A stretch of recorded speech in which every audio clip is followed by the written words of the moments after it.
Everyone, welcome to English Owl. और आज actually हम सबसे ज़्यादा हीटेड जो हमारा टॉपिक चल रहा है that is Shraddha walker murder case, उसके बारे में डिस्कशन करेंगे।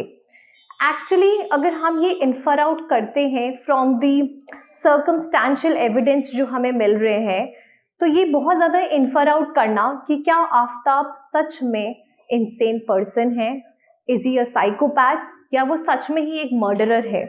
Okay, was it a planned murder, या फिर उसने actually sudden and grave provocation में आके वो मर्डर करा।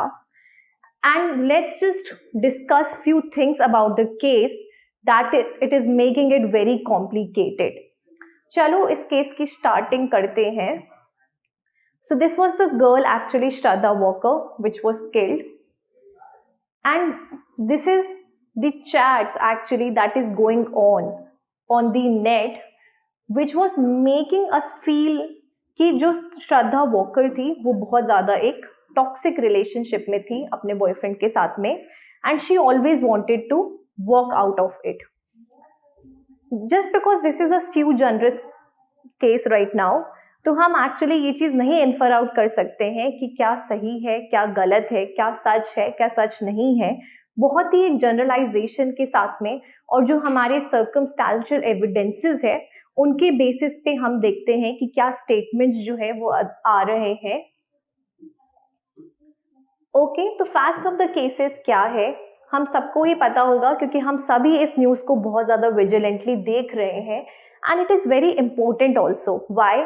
बिकॉज आजकल के टाइम पे वी ऑल नो कि कैसे डेटिंग एप्स जो होते हैं वो एक part of the teenage lifestyle बन गए हैं। Okay, if you don't have that app तो people will make you feel like कि आप बहुत लेफ्ट आउट हो। ये एक पीयर प्रेशर का जो चीज़ होता है वो भी आप मान सकते हो कि आज मतलब जो भी एक जो टीनेज का माइंडसेट है, या फिर जो आजकल पीपल भी out of, because this case is dealing about a girl जो बेसिकली 28 एंड 29 ईयर्स के थे, that is not even a teenage age. तो कैसे आजकल जो होते हैं, जो लिव इन जो रिलेशनशिप्स होते हैं वो कैसे बहुत ज़्यादा कॉम्प्लिकेटेड हो गए हैं। कैसे मतलब आप किसी के साथ में रह रहे हो, आप सोचते हो कि वो एक फेरी टेल वाला रिलेशनशिप होगा, और कैसे वो एक जो फेरी टेल से बेसिकली डेमोनिक रिलेशनशिप हो जाता है। कैसे आप किसी को प्यार करते हो और कैसे ही वो आपका मर्डर आउट कर देता है। तो लेट्स सी कि फैक्ट्स ऑफ द केस क्या है।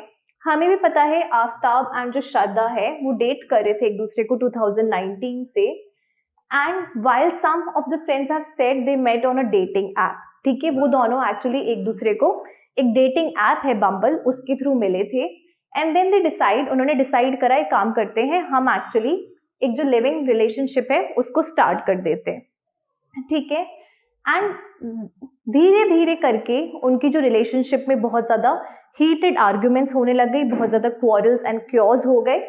ठीक है, and basically after a while जो हमारे आफ्ताब ने बेसिकली अपना माइंड बना दिया to kill his live in partner. ठीक है, वन डे, और उसने बहुत ज़्यादा ब्रूटली श्रद्धा वॉकर को किल करा, and it was all kept under raps until recently.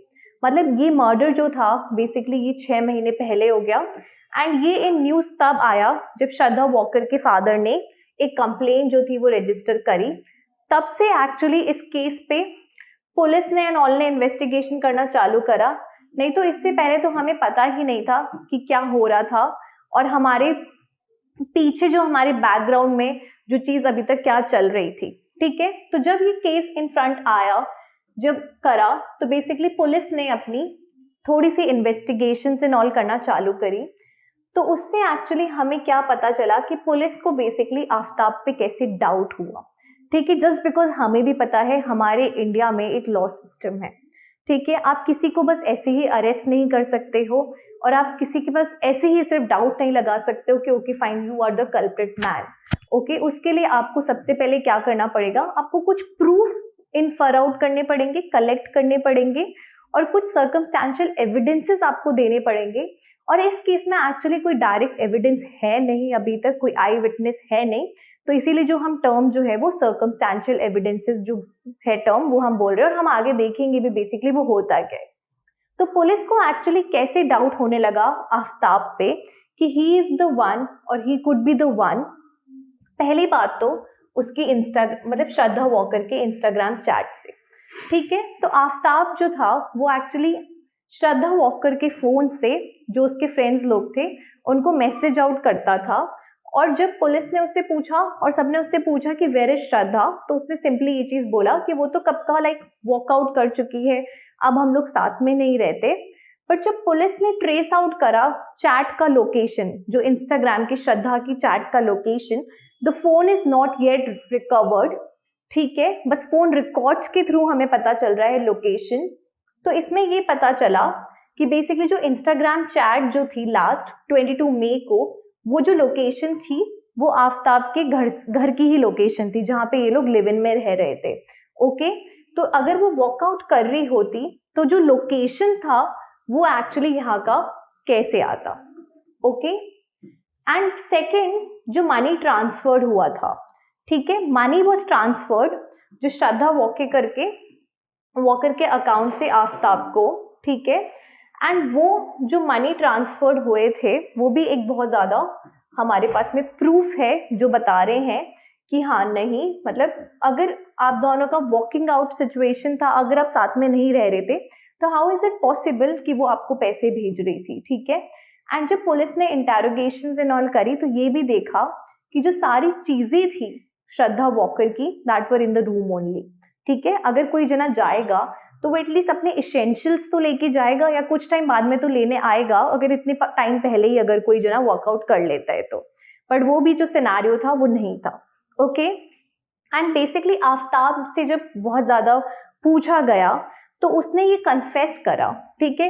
We all no confession जो होते हैं वो रेलेवेंट नहीं होते हैं, बट अगर उससे आपको कुछ भी फैक्ट अगर आप ट्रेस आउट कर लेते हो तो वो रेलेवेंट हो जाएंगे। और ये कैसे आप ये चीज कर सकते हो कि आफ्ताब ने क्या कन्फेस आउट करा पुलिस को कि बेसिकली जब उससे पूछा गया बॉडी कहाँ है ये सब, तो उसने कहा कि उसने पुलिस को एक्चुअली जो क्वारल हुआ था उन दोनों के बीच में उसके बारे में भी बता दिया।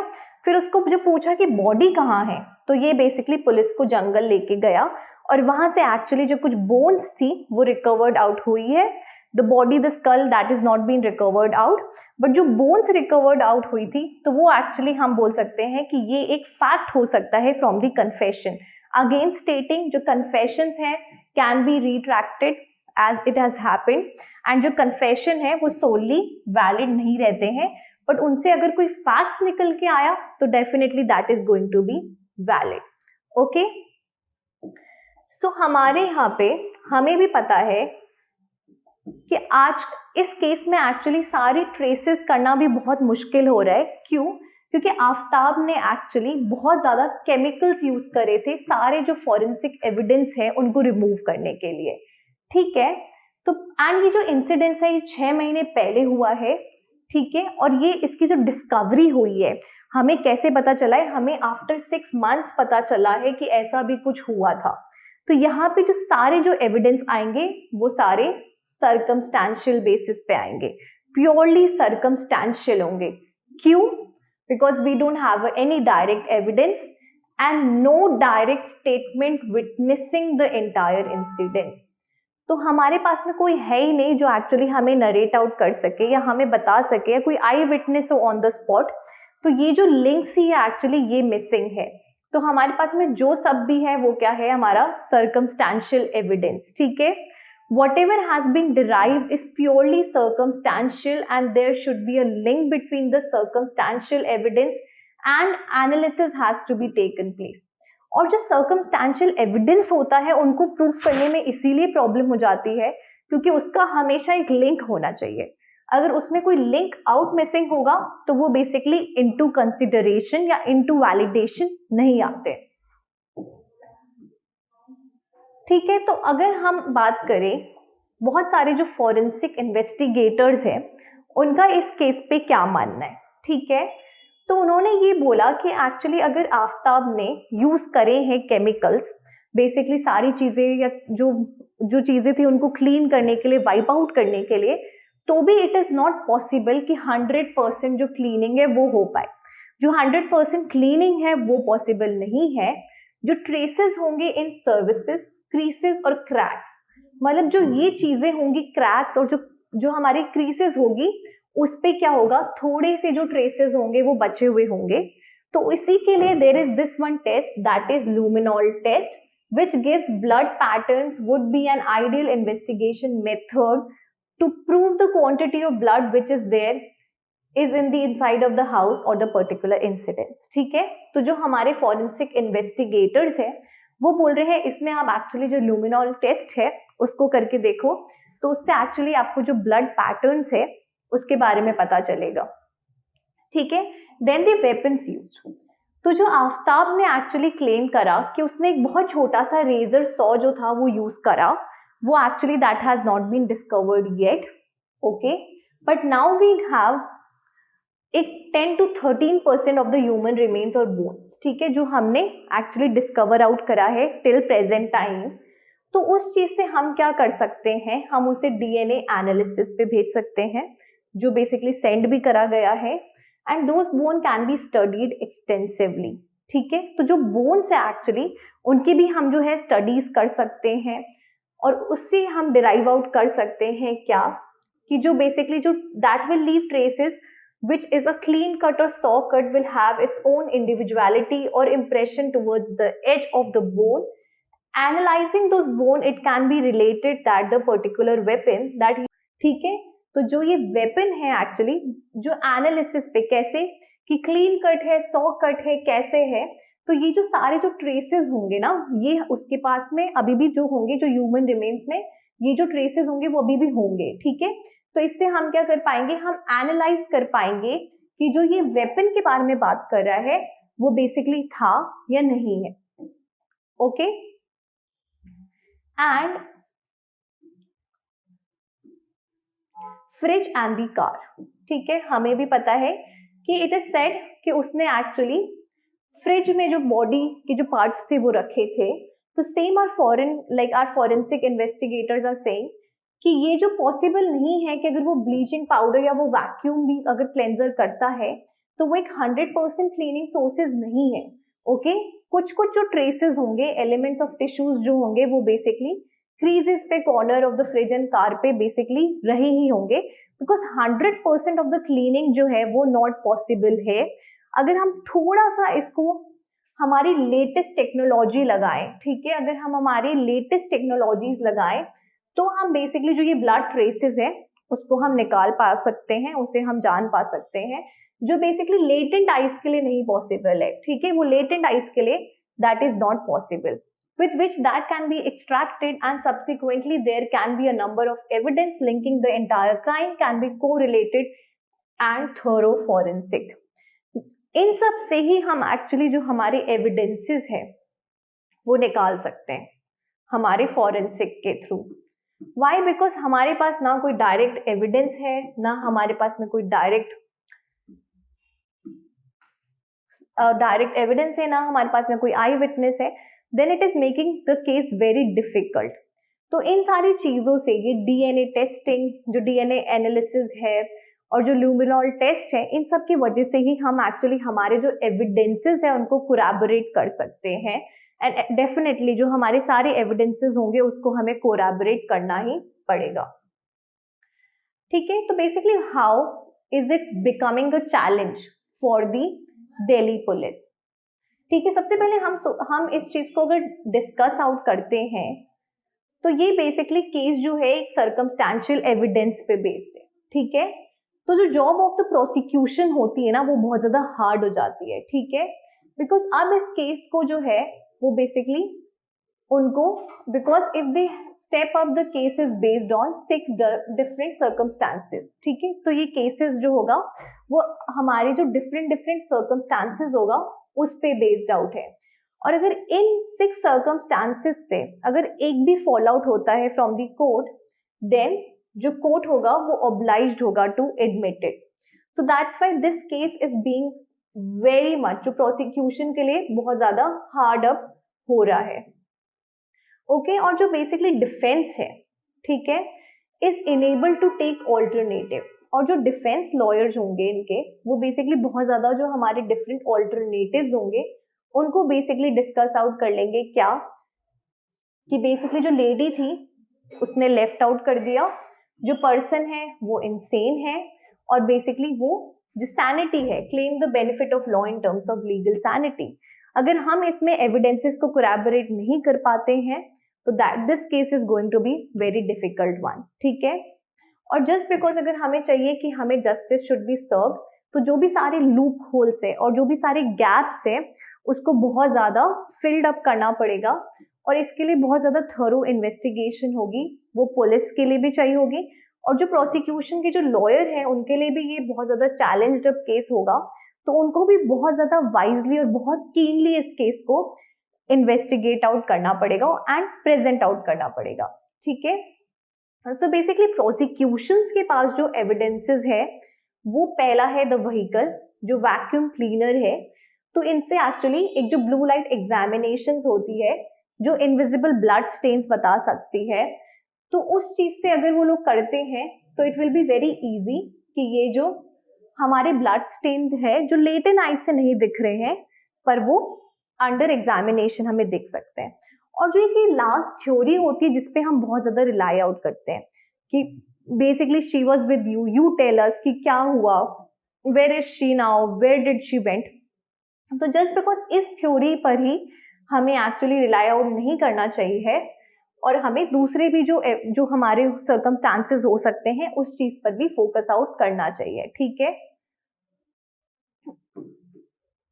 And if the man is getting bone discovered, then there should be a watertight case on DNA examination.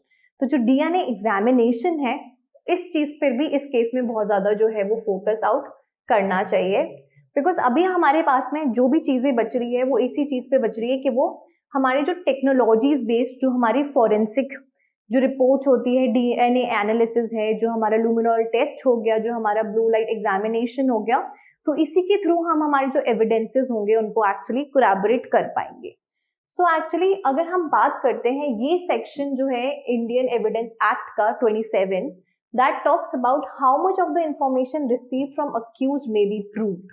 Accused से कितनी इंफॉर्मेशन रिसीव्ड होती है जिसे आपको प्रूव करना पड़ता है, provided that when any fact is deposed to as discovered in consequence of information received from a person accused of any offense in the custody of a police officer, so much of such information, whether it amounts to a confession or not, as relate distinctively to the fact thereby discovered may be proved। ठीक है, confession हो या नहीं हो, but अगर वो relate out कर रहा है distinctly to the fact, then actually you have that thing has to be proved. Okay, इसीलिए हम बोल रहे हैं कि जो भी सारे एविडेंसेस है उसे हमें एक्चुअली प्रूव आउट करना पड़ेगा। और अगर हम ये चीज देख रहे हैं, काफी ये चीजें आ रही है कि क्या ये जो मैन था बेसिकली ये इसने ग्रेव या सडन प्रोवोकेशन में करा या इसने अपनी इंसैनिटी पे बेस्ड आउट करा, तो ये भी एक बहुत बड़ा जो चैलेंज है वो प्रोसिक्यूशन के लिए बनने वाला है।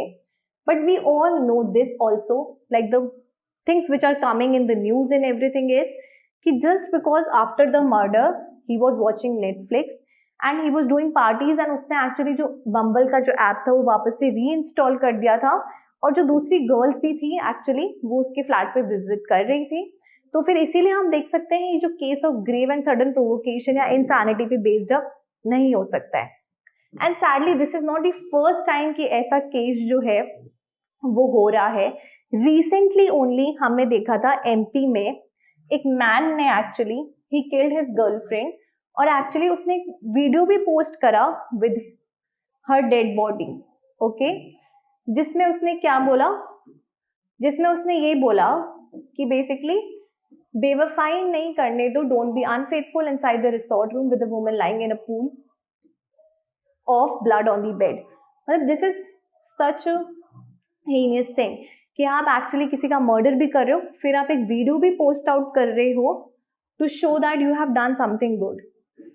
ओके, वही जो हमें 1995 का जो तंदूर मर्डर केस था, ये केस ने हमें फिर से इस केस की याद दिला दी, क्योंकि इस केस में भी एक्चुअली जो सुशील शर्मा थे उन्होंने एक्चुअली अपनी वाइफ को मारा, और फिर एक्चुअली उन्होंने उनकी बॉडी को उनके ही रेस्टोरेंट में एक तंदूर पे जलाने की कोशिश करी, बट वो उसकी इतनी ज्यादा हाई फ्लेम हो गई थी, एक पुलिस ने देखा, फिर इसके बारे में उन्होंने इंक्वायर आउट करा कि आप ऐसे मत करो, ये तो पूरी बिल्डिंग जला दोगे, ये वो करके।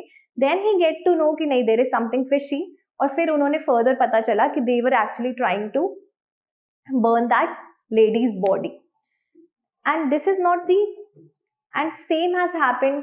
अगर हम डिफरेंट डिफरेंट मर्डर केसेस देखते हैं कि जिसमें एक्चुअली जो एविडेंसेस होते हैं, लैक ऑफ एविडेंसेस की वजह से जो हमारे अक्यूज्ड भी होते हैं उन्हें भी हमें एक्चुअली फ्री आउट करना पड़ता है, ठीक है। और वही जो एक केस हुआ था नीरज ग्रोवर मर्डर केस, जिसमें भी सेम हैज हैपेंड, बॉडी को बेसिकली मतलब दे have set like chopped into pieces और बैग्स में डाल के भी इन्होंने सेट आउट करने लगा इनको, they have set try to set that body on fire again in a forest, and in all these cases there are missing links, and due to lack of evidences actually sometimes the accused has to be released, because the law of the land is not like this कि हम किसी भी, अगर हमारे पास proper evidences नहीं है, अगर हमारे पास प्रॉपर प्रूफ नहीं है, तो हम एक्चुअली जो अक्यूज्ड है उसको पनिश्ड आउट नहीं कर सकते हैं, because no innocent person should be actually punished out. So that's why let's see what actually happens further, and let's hope for the best. Let's just wait कि justice is served to the girl and her family. So let's see what actually will happen. Thank you.